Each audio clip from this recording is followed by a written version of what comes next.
H2K. Everyone had like the same kind of idea of what we want to do.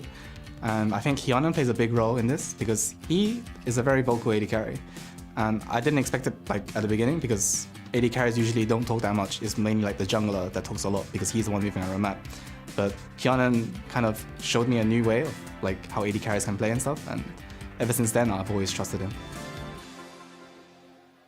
Welcome back, everyone. We're about to take a look at the next set of teams to do battle on our stage, and that's going to be H2K and Elements. We're gonna start by taking a look at the lineup for H2K on the blue side for this one with Odoamne, Lulex, Ryu, Hjarnan, Kasing, and Prowly. And just hearing from Kasing there and his relationship in the bottom lane with Hjarnan. They bounced back yesterday in their game after, well, if you guys don't remember, their game versus OG was particularly rough at the end of last week, but yesterday going back to the basics, as we called it in that early game for them. Certainly did go back to the basics. That was my big criticism of them coming out of the game with Origin. They let Dragons go yesterday. No, not the same story at all. H2K looked like the H2K from Spring again, but it raises a question that if they can get knocked off that, how quickly do they recover as a team in-game is a really big question, because they got so used to playing from ahead, playing from behind like we just saw the Unicorns do. If you don't do it a lot, it gets kind of difficult. And I also think part of the reason that H2K didn't get a chance to play their style in week 1 is because some of the teams in the Summer Split are now stronger than what we saw from the Spring Split. Origin being a prime example of one of those teams sitting at the top of the table. Now, a big reason they were able to pick up the win yesterday was, of course, Odoamne on Rumble. He got ahead early. He got some ganks from Lulex that he ended up using to just really roll and steamroll ahead. And I was particularly impressed because Odoamne, to me, is still primarily a tank player, is still primarily a guy that you think of as an initiating force, not necessarily as a carrying force, despite the debates that he and Stress have had on this very desk. So I'm happy to see that Odoamne also got a chance to shine and delivered. Yeah, that was actually going to be my point, was that he's playing different styles of champions. And one thing that I've known Odoamne as a player over a long time is that he is one that will start to innovate a little bit more when it comes to his champion pools. I would expect him to have been playing a lot of Ryze. So that is going to be a key pick here as we go into this game. Yeah, I don't think that's giving anything away. I think all of the top laners know how strong Ryze particularly is. Yeah, and just talking about the game really quickly, yesterday Gambit went really weird and wonky with that team composition. Yeah. H2K handled in their stride. They went, we've got the better picks, we've got the better bans, we play our comp better. And that's something that I think is a testament to just how cool-headed these guys actually are on the Rift. Yeah, and let's see who is on the other side for this one. Elements on the red side with JWoww, Dexter, Froggen, Tabs, Promise Q, their new support, and their coach Nif, obviously their former support. Well, Elements, I'm just going to sigh a little bit because disappointing showing yesterday versus Giants. But we got to say, even today again, Giants is proving to be a solid middle-of-the-table team if they keep this up. So that puts it in a different perspective. But still, Elements not showing up. Look, Elements was the number 7 team from the Spring Split, right? This is a bottom half of the table squad. Yes, they've changed 4 players, but there was nowhere near the same level of expectation on these guys coming in. People are like, well, it's got to be better, right? It's hard to do much worse. Giants have shown that they have grown. They've adapted their playstyle. They've adapted their picks and bans. Elements has not. They are still passive. They are still slow. They're still playing for the late game. That doesn't work. It didn't work last year. It didn't work in spring, and it's not working in summer. So something drastic has to change. Yeah, and if we look back at when it did work for them, I believe it was their very first game that was very convincing. Dexter was all over the place and flying. Yesterday, also in the top lane, JWoww, they said in the beginning, JWoww now he has a good team around him, and it's going to be up to them to show what he can do. But he needs to get some support as well. He does. It seems like perhaps Dexter still maybe a little part of him stuck in that North American don't help top lane mentality that some of the North American teams suffer from. But JWoww is a top laner that demands attention from the enemy jungler. And if you're not there yourself to counter gank, JWoww is going to be in trouble again and again. And it's something that Elements just have not played on. And they haven't let JWoww stretch his legs properly yet. Yeah, and if you actually, take another step back from the jungler discussion, how Dexter was super impactful in the win that Elements picked up, and then you look at how junglers have to focus on JWoww, Froggen still pretty much says, I need you in my lane. Like, I need you to gank for me. Froggen is pulling a lot of resources, is pulling a lot of attention, and yesterday, he actually gave up the most deaths that he's ever given up in an LCS game, and it was against Pepinero.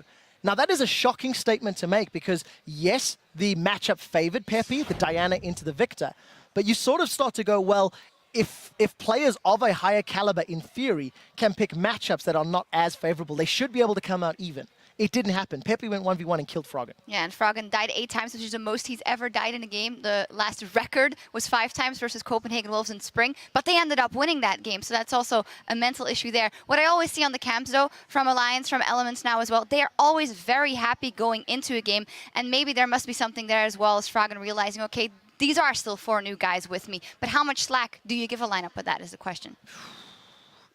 It's impossible to say Yeah. because when you look at a team's results, Froggen has been trying to build a team to get to Worlds.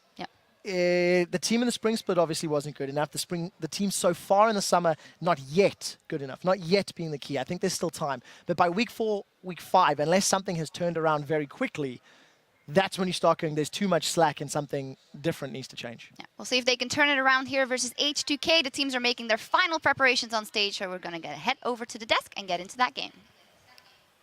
Thanks very much, Shocks. Crepo and I are taking over the caster desk as H2K and Elements load up for their first clash of the split. But Crepo, Elements, a little bit of a rough start for them, yeah? Yeah, they seem to be very shattered by the loss of their former support. No, all joking aside, they didn't look that well, and they made some mistakes, and you think they fix it, but it keeps going back to the wrong things, I feel. Jungle priority from Dexter is something that definitely will have to work on. Froggen looked a little shaky, and overall Elements, yeah, as you said, not going too well. Well, hopefully they can bring it back around here, but H2K will be a tough opponent to start things off. Take a look at that. First ban off the board. Looks like it's going to be Rek'Sai. Over on the other side, Elements. You can tell they're definitely taking their time about this. I think they want to slow this one down a little bit. Yeah, and I am checking in the game where we are, and it's a little slow on the bans here. A bit of a graphical error. I just want to repeat for the viewers that are watching outside. Blue team H2K just banned Urgot and Alistar. Elements reacted with Ryze and Maokai. We'll fix that promptly. Just keep those viewers reminded. Good Ryze purple ban. We've seen this before. Target ban on Oduwamna's Maokai, which he did great as well. LeBlanc also banned away. So again, just to keep you guys up to date, since the bans are not showing up the way they're meant to, Urgot, Alistar, LeBlanc now all banned away by H2K. Not too many surprises there. We can talk about why in just a minute. There we go. We're going to see it crop up properly. And of course, on the side of Elements, it's Ryze, it's Maokai, and the last ban is Kalista. Yeah, I think Hyunner went big on that pick yesterday, if I recall correctly, where he had the Runan snowball going on, if that was indeed him. And early pickup Thresh here. Alistar's out of the equation as H2K banned it themselves. H2K did this as well. Previous game, picking up that Thresh first, I think it was yesterday.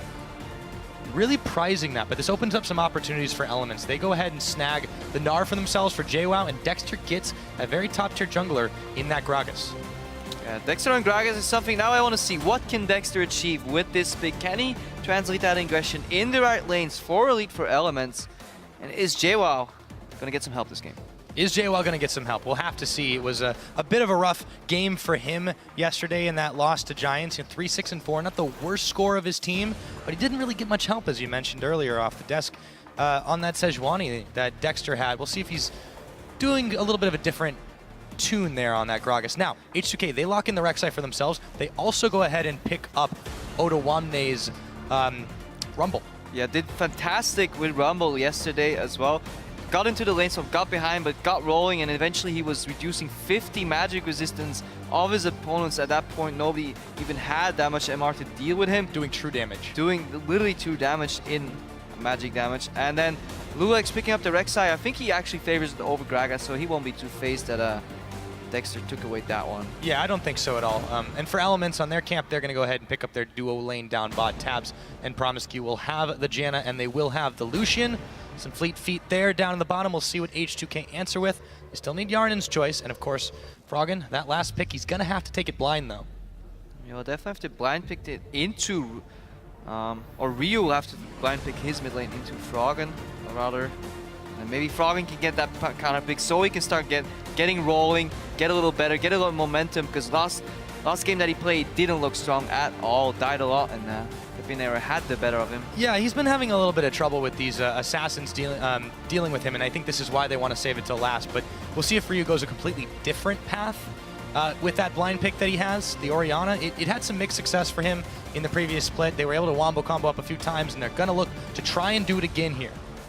Yeah, H2K, this composition fits the style that we outlined for before H2K started the split, when we went back to look at Spring Split, this 10 to 20 minute objective focus kind of style group with Sivir, engage with Rumble ulti, use the Orianna for zone control to pace around that objective, and then get in there, potentially kill somebody, pick somebody off, and if not, secure that objective. It's definitely something H2K will be looking for.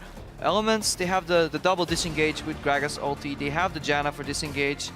Bring Gangplank, assuming not getting picked. These supports do love their hovers. Yeah, we do. We do love our attention. Sometimes people forget that we exist, so we do the Gangplank hover, the Teemo hover. Just to make sure people start sweating a little bit if you're not paying attention. Exactly. Let's see what Elements do decide to go with at the end of it all. So, what will Froggen choose to answer? It is going to be a Kassadin. Interesting choice.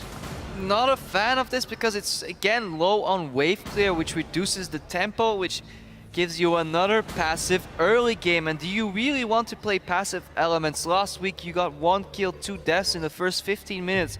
In both games combined, you're playing as a team that is notorious for playing passive the first 10 minutes, but then getting their foot on the pedal and getting many, many objectives in that 10 to 20 minute mark. Absolutely, and Elements, you look at, compare them to yesterday with H2K, and it was almost the exact opposite story. Elements pretty much got rolled over by Giants. They really didn't have much of a lead most of the game. Or really, they were down considerably, and it just kind of got worse and worse and worse. On H2K's side, against Gambit, the exact opposite. They got a lead, they kept it, they kept moving forward, they didn't give an inch.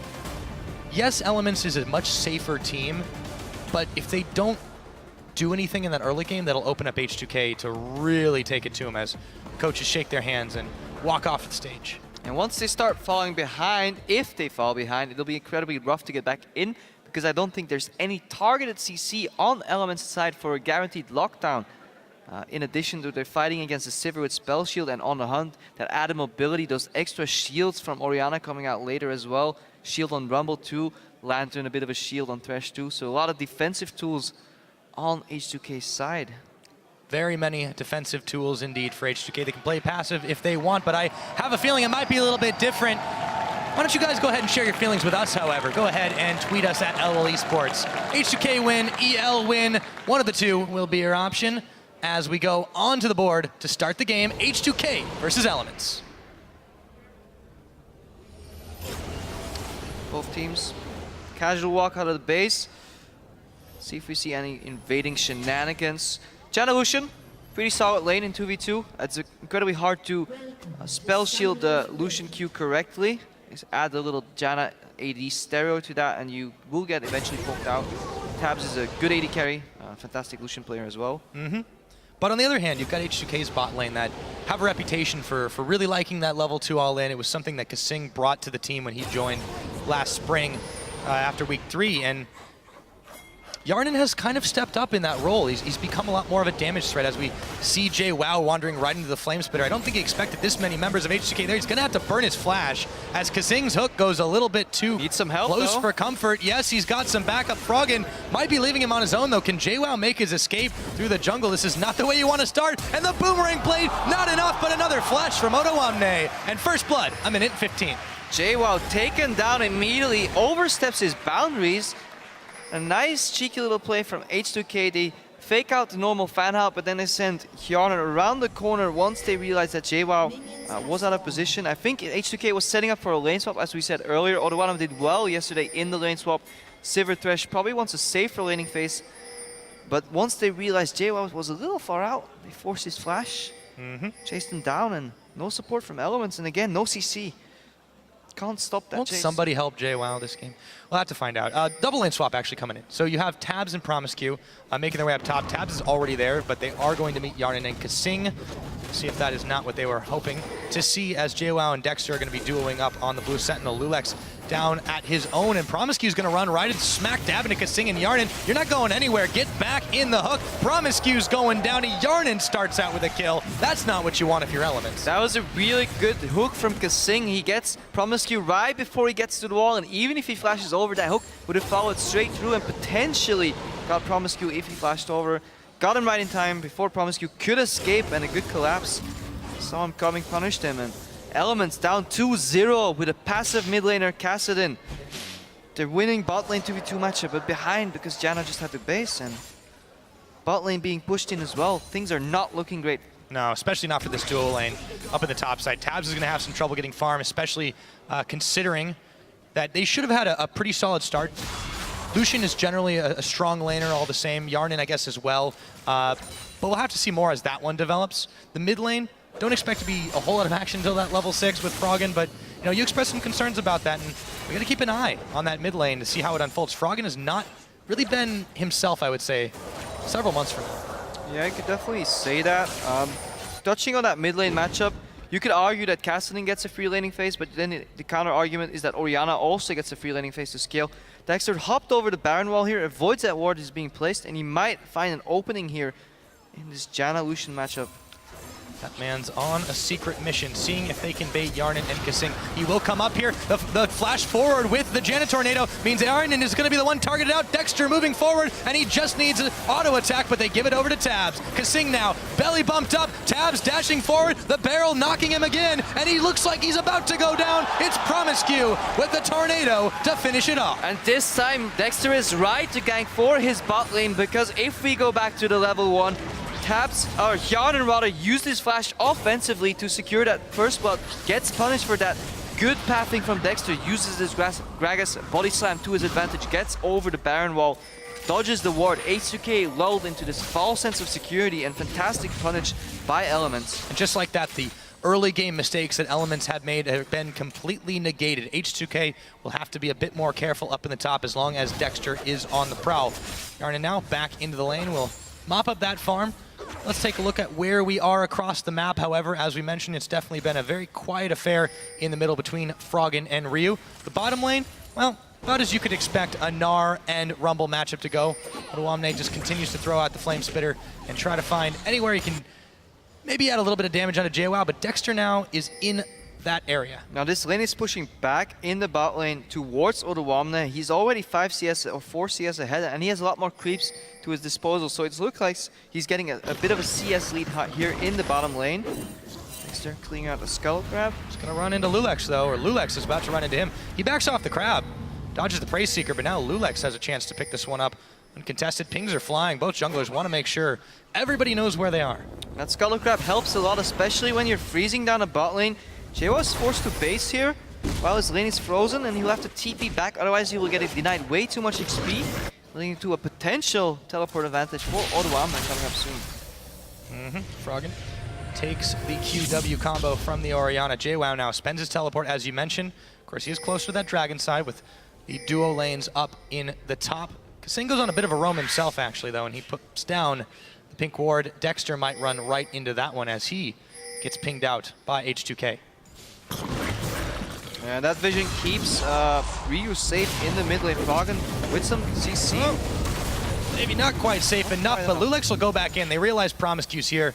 Have to back out. Not going to win that when you do not have the number advantage. So Elements shoring up their defenses as well, and even getting a little bit of damage out on H2K. And as expected, very even passive mid lane matchup, trading a little bit back and forth, but no all-in potential on either side unless the junglers join the fray. Dexter's flashes down. Lulex hasn't found an opening either, so even CS in that mid lane. Very, very even is the way to describe this opener. And we really expected this one. Going back to Champ Select, just typically what we know of Elements, what they locked in, no surprises for them, so they really have doubled down on this strategy. Against a team like H2K, if you don't make mistakes, I suppose you can't be punished, but you know, what are the downsides to this one, Crapo? Yeah, the downsides of this composition are obviously the low amount of wave clear and general pressure, but Dexter counteracted that a little bit. He's the only one that can make things happen in the early game, and he found himself 2 kills already. Didn't fall bait to the wards that Kasing plays, so he's having a very good early game. And he will definitely need to start snowballing this this top lane matchup, this bot lane matchup. He needs to be everywhere. Elements want Dexter to gank on every single lane, whether it's pressure, whether it's just helping get securing the kills. It'll be hard now. Jarnet's flash came back up. So he is, as a result, a little bit more of a tricky target to try and track down. Tabs and Promiscue, though, are dealing quite well, keeping even in the CS. You take a look at those items, of course, it's just the double longswords over for Yarnan versus the pickaxe. It's a little bit harder for Yarnan to trade at the minute, and Tabs is having a good time with it.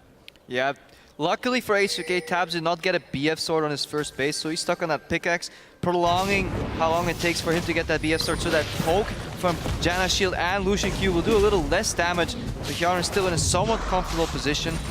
This lane going even, and that's fine. Sivir wants to go even in this lane. Even CS is fine because she adds way more utility to the groups that H2K will do later to get those infamous H2K objectives. Now we see Odoamne, after his back, he's coming back into lane. He manages to pick himself up that needlessly large rod. I really want to see, as the culling goes out from tabs there, Yarn and Spell Shield's a bit of it. What happens with Odoamne this game? Because you mentioned last time his scoreline 7-2-6. This is a guy that's known for doing the most damage per share as a top laner. He really likes to personify that top carry style and contribute as much as he possibly can. I want to see how he develops across this game and what elements can really do to stop this. I mean, right now, you see that CS disparity already, and that Gnar is not going to have a good time dealing with the needlessly large rod Odoamne to start things off. Yeah, JWoww definitely stuck in a rough position. Had to use his flash level 1, still died. And look at that bottom lane, we're a bit frozen there. Already that CS advantage you were talking about, a little bit of aggro on the top lane. Lulex heading top 2. Yeah, so is Froggen and Dexter though. Oh, there we go. Prey Seeker wide, have to bail out of that. Lulex knows it's not going to be as easy as 1, 2, 3. So, looks like the combination of Tabs and Promiscu have now shoved Yarnan and Kasing in just a little bit, but all the focus is towards this top side. Lulex, he pops the ward in the brush, it's spotted by the ping, but Tabs and Promiscu knows something is up. And you can see everyone just keeps taking an eye up there. And this just goes back to the point you made earlier, Pyra, about Odoamne being able to carry, because all the action is in the top side of the map, and Odoamne is just fine playing on the island, using that needlessly large rod to its advantage. Ulti comes out from Ryu, but we said this before, no all-in potential. Both champions will just poke each other out slowly. If there's no jungle interaction, this lane will just go even CS 78-72 in the mid lane right now. And, you know, pretty much that's the question. It's got to be in Froggen and Rio's minds. When are we going to start seeing this gank, counter gank really start to take effect? We've seen a couple attempts. Dexter's made his move a few times. Lulex has been a little bit more top focused all over the map a little bit. But it is a very safe lane, and I feel like those two will have a much greater part to play come the team fights that will naturally occur the longer this game goes on, just with the compositions we've got here. Yeah, now at this point, Sivir hitting level 6 with Spell Shield, with Summoner Heal, with Summoner Flash, and on the hunt. Incredibly hard lane to gank, especially since there's no offensive potential or very little offensive potential on that Janna.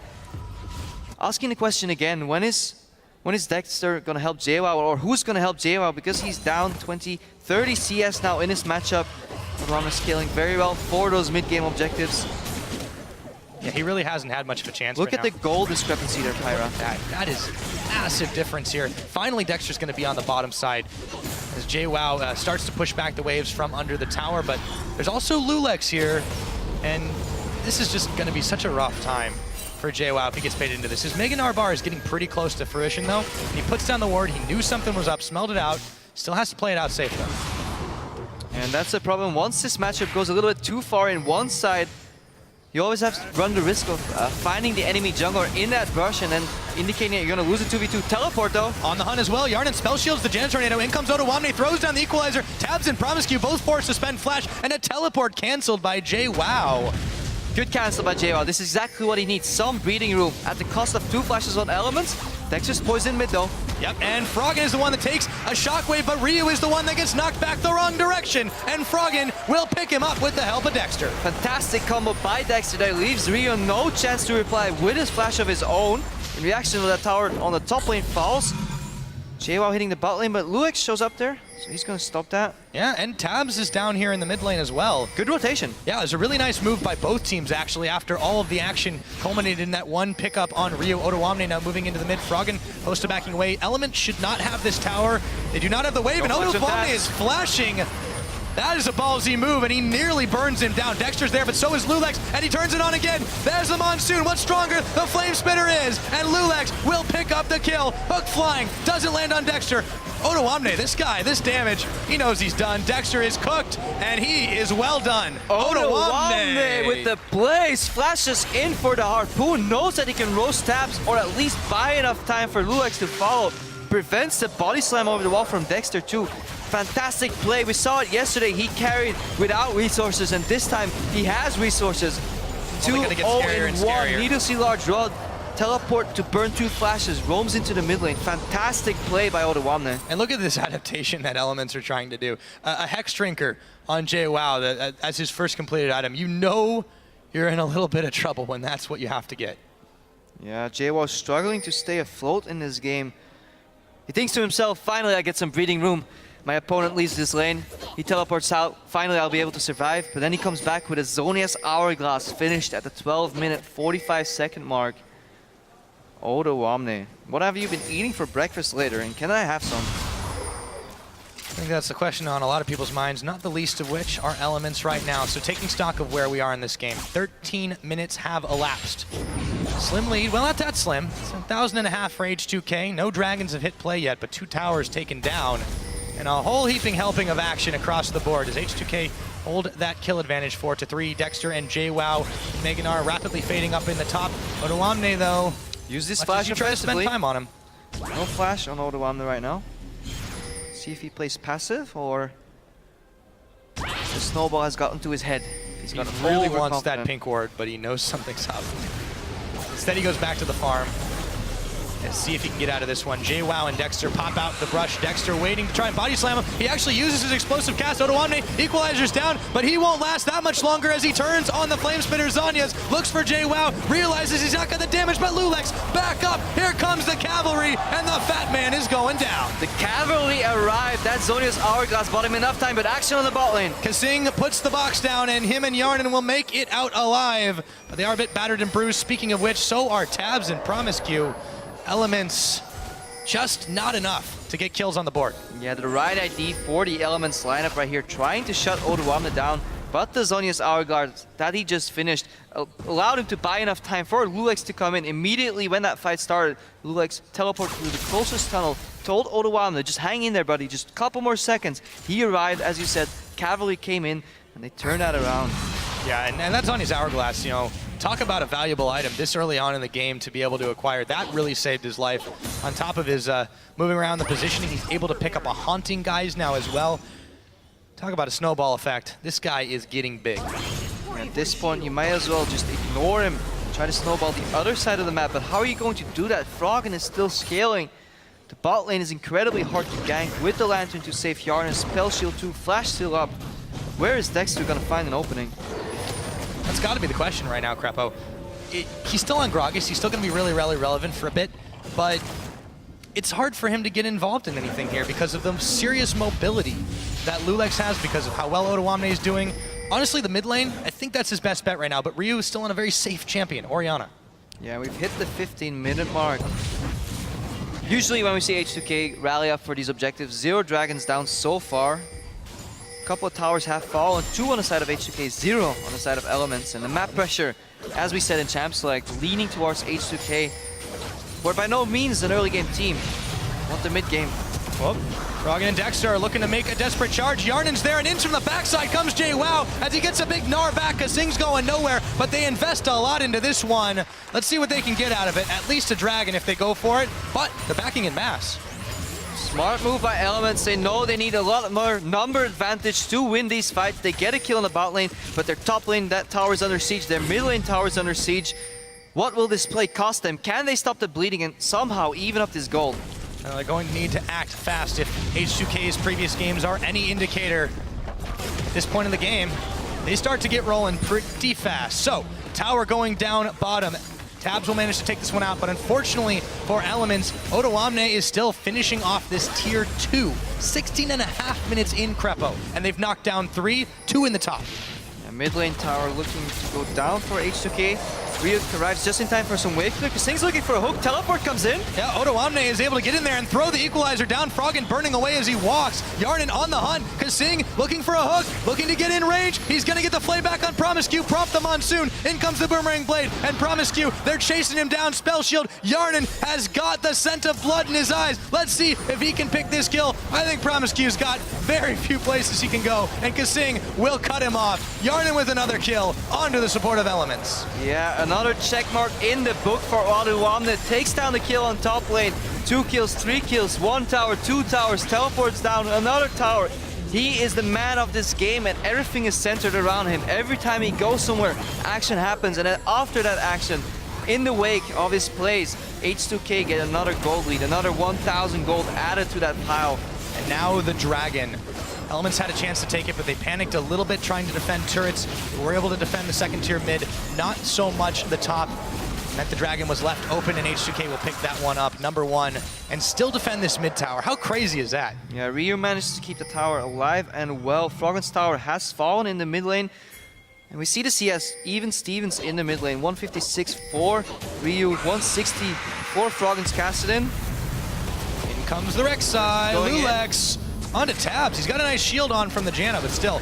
Bold move, Odoamne flashing forward. That's going to prompt an answer from some Elements members. Promiscu, he is way too squishy for this one. The Gnar smash won't be nearly enough. And Odoamne, 4-0, looking to add to that score as he throws down the equalizer. Lulex still on the chase. The barrel slowing, but not enough. Tabs has to flash away from the flame spinner. Big barrel comes out. JWoww's got no Gnar bar, and he's all alone. Goodbye. Odoamne with the 5th kill on the game. Another offensive flash by Odoamne on his Rumble, and I don't know, we'll have to see some bans against this champion next week because he's performing 2 games in a row fantastically. What a play. Absolutely fantastic. This Rumble is oppressive, and Elements are feeling the burn time and time again. Gold lead now extended up to about 5,000 for H2K. We've not even hit 20 minutes on the board, Crepo, and they are showing that history repeats itself.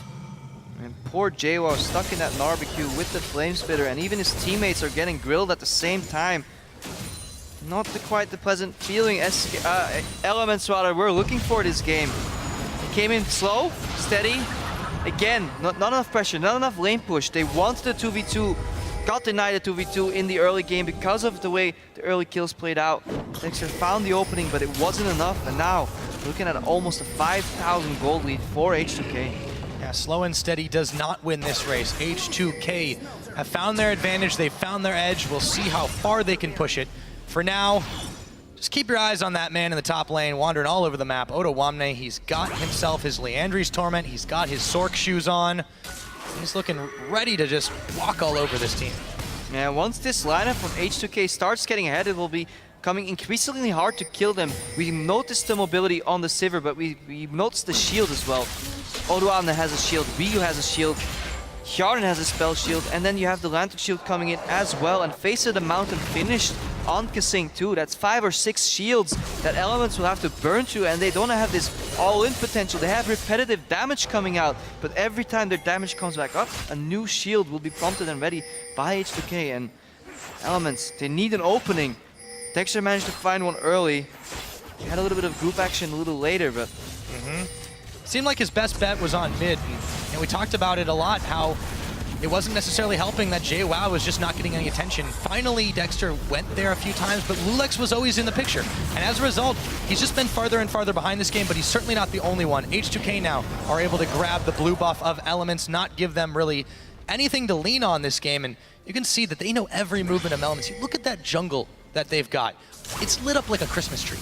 Yeah, completely lit up, and H2K, this is what they call like systematic destruction. Step by step, don't leave them any room to counter you. Deep vision, take away their jungle, take away their buffs, smite their wolves, get that little wolf spirit to walk around in the jungle. If you get flanked, you will get notification of that, and then slowly start hitting down those towers. You don't need to stress for these tier 2 towers just yet.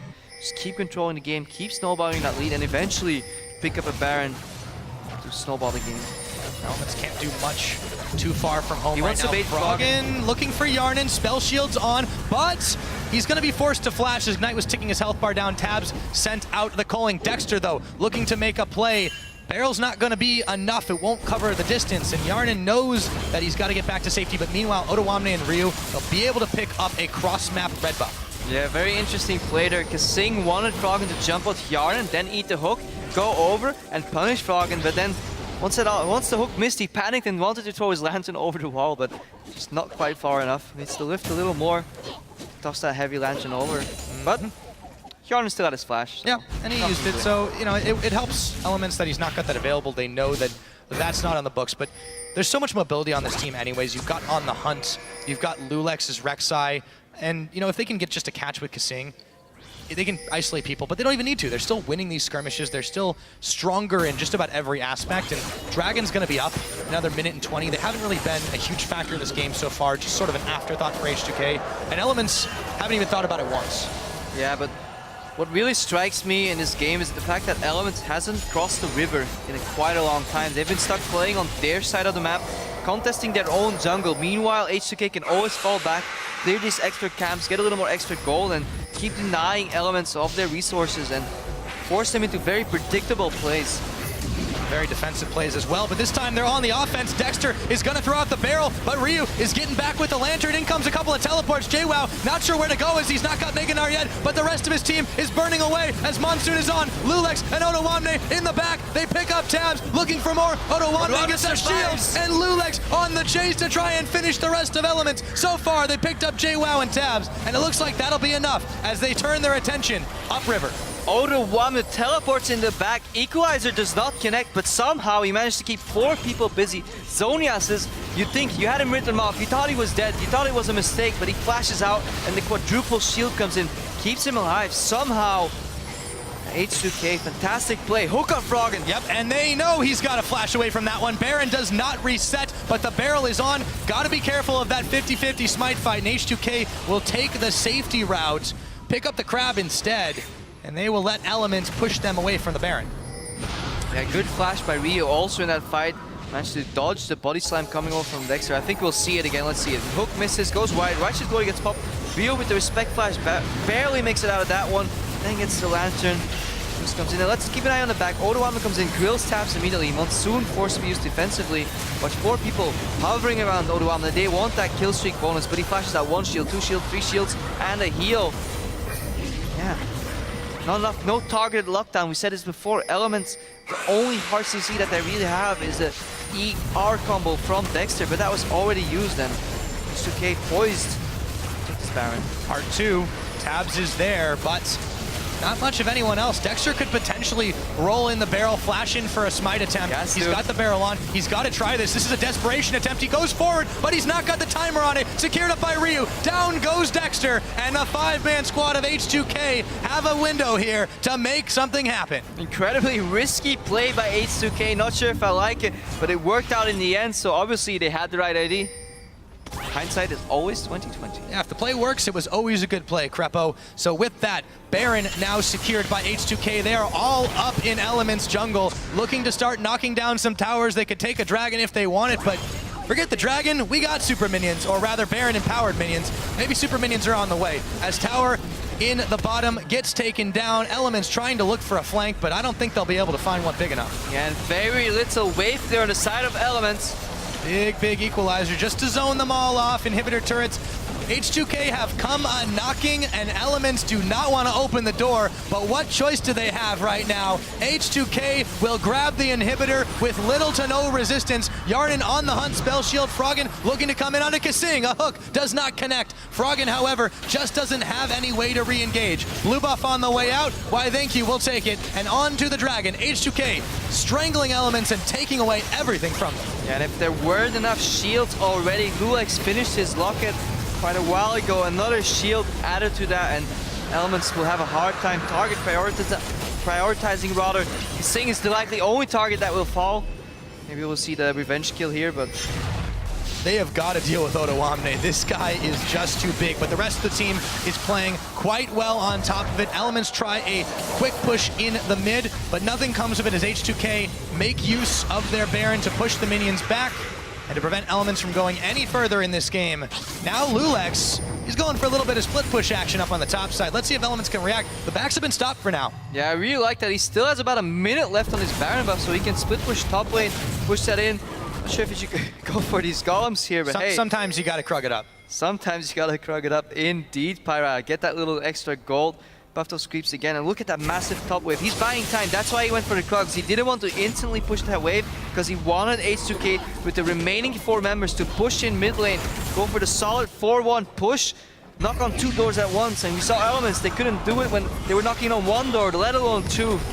Yeah, well, now it's Elements have to secure all facets of their base, but another inhibitor turret's about to go down. In comes the Mega Gnar. Big Gnar against the wall, but he's not going to be able to do much more. That's a Mega Gnar, and his health bar is evaporating. Otawamne, Lulex in the front line. Dexter, the barrel, Froggen, he's going down, pulled back in by the shockwave as Otawamne's still alive in all of this. Mega Gnar is going down as soon as he transforms. Promiscu, he's not going to the right base, and now the Nexus turrets are going down. The only member alive from Elements is their support, and I'm not sure what one Janna can do against so many. Another Nexus turret going down. H2K finally will secure the ace. The Nexus is bare, and a methodical and surgical dismantling of Elements is completed.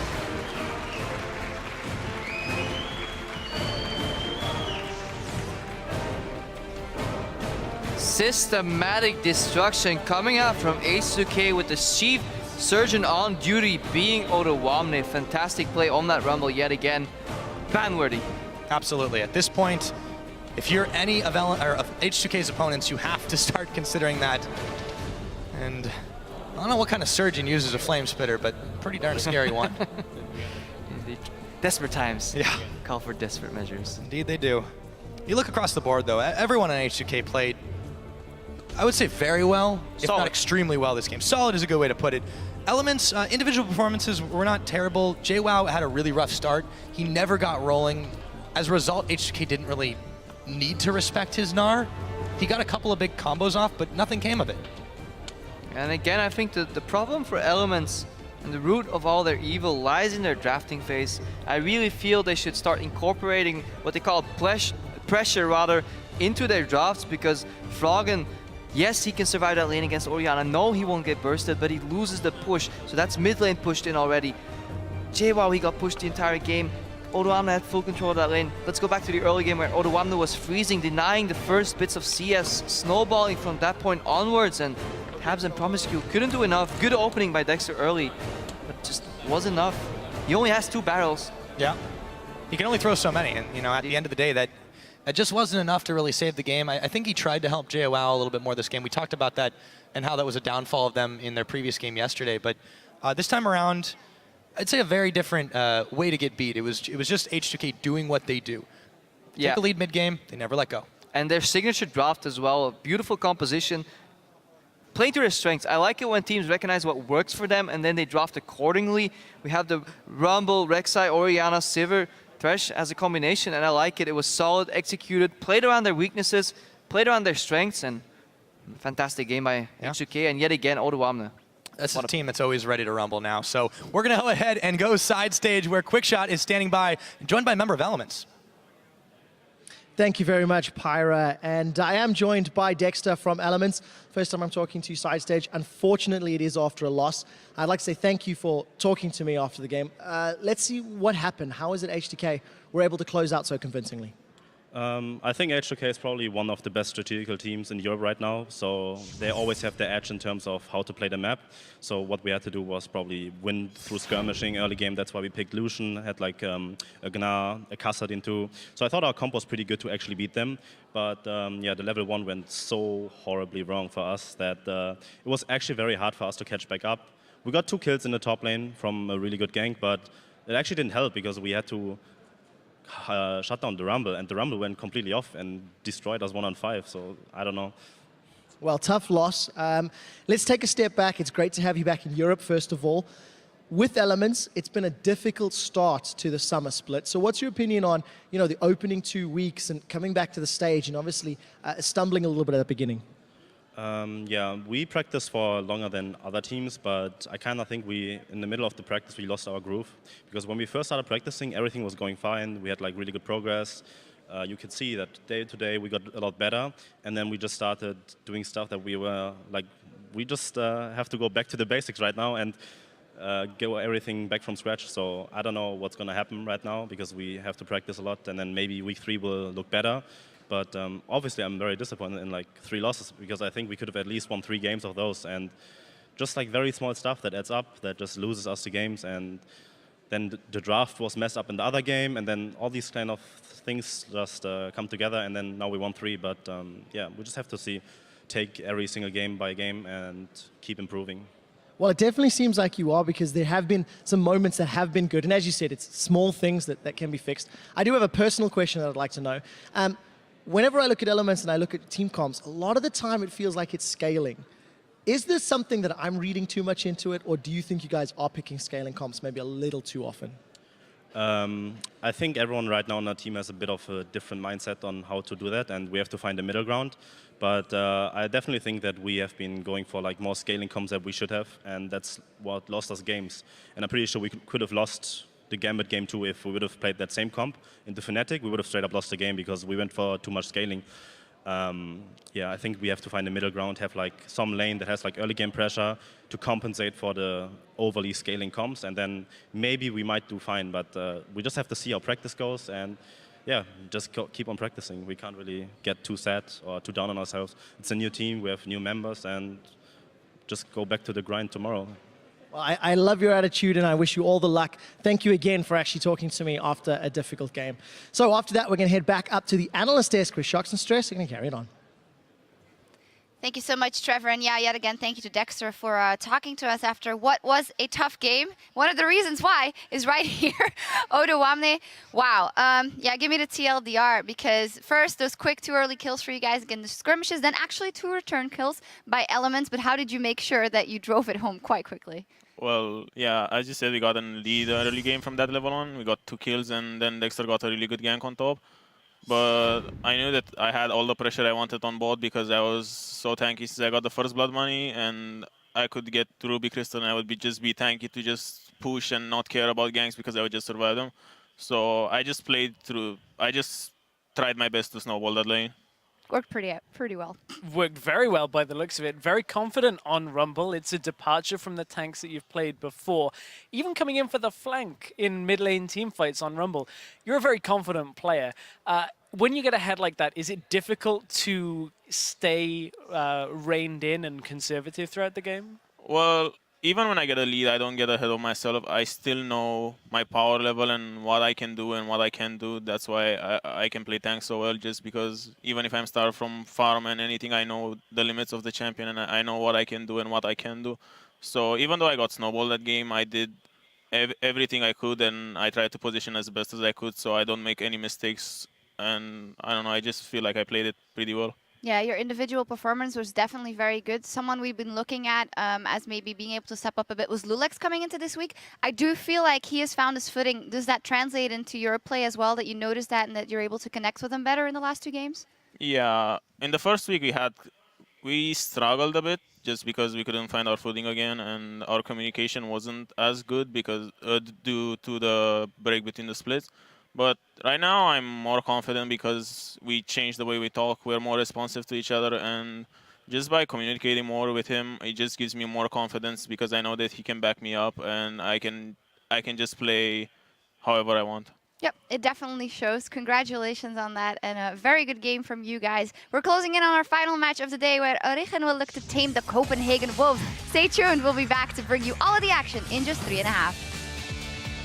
Stick to the plan. If something goes wrong, just keep playing, and then just look for some solutions, okay? Always look forward. Alright. Alright, I'm out. See ya, boys. See ya. Good See luck. you later. See you later, alligator. Dexter's there, but so is Lulex, and he turns it on again. There's the Monsoon. What's stronger? The Flame Spitter is, and Lulex will pick up the kill. Has to flash away from the Flame Spitter. Big Barrel comes out. JWoww's got no Narvar, and he's all alone. Goodbye. I'm gonna go now. Use my. Go for Lucian. I'm walking out. Lucian. You okay, Rui? I'm walking out. Just come. Nice. I heal you. Fine. Keep going. Odoamne, Lulex in the front line. Dexter, the barrel, Froggen, he's going down, pulled back in by the shockwave as Odoamne's still alive in all of this. And a methodical and surgical dismantling of Elements is completed.